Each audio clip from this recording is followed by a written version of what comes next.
Lives of our Saints. On the 9th of November, our church celebrates the feast of Saint Nektarios.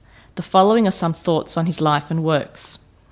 Nektarios was born in Salibria, Thrace, now a part of Turkey, in October 1846. He was an average figure in a prosaic setting until he was 14, when he went to seek work in Constantinople. In that ancient capital, he found himself, and by the time he was 21, he was an accomplished scholar and a most devout Christian. Conversant in the classics and in religious learning, he entered the monastery on the island of Chios. Later, Nektarios entered the service of Patriarch Sophronios of Alexandria, Egypt, who gave him a scholarship to study theology at the University of Athens. After his theological studies, he was ordained a priest to serve in Cairo, Egypt, where his success earned him elevation to the episcopate.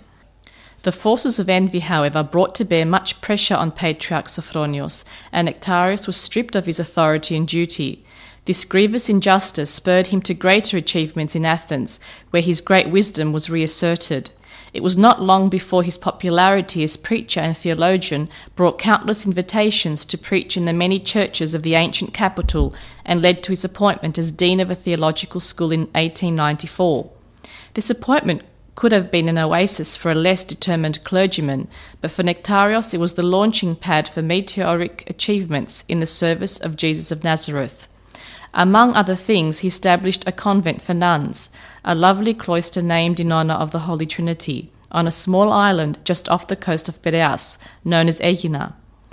When he reached the age of retirement, he left behind the ease and comfort of the city to go to a small retreat he had seen on the tiny island. A man who walked with God, Nektarios was sought out on his island retreat by many of the faithful, and his kindness and piety were seen by the countless pilgrims he welcomed.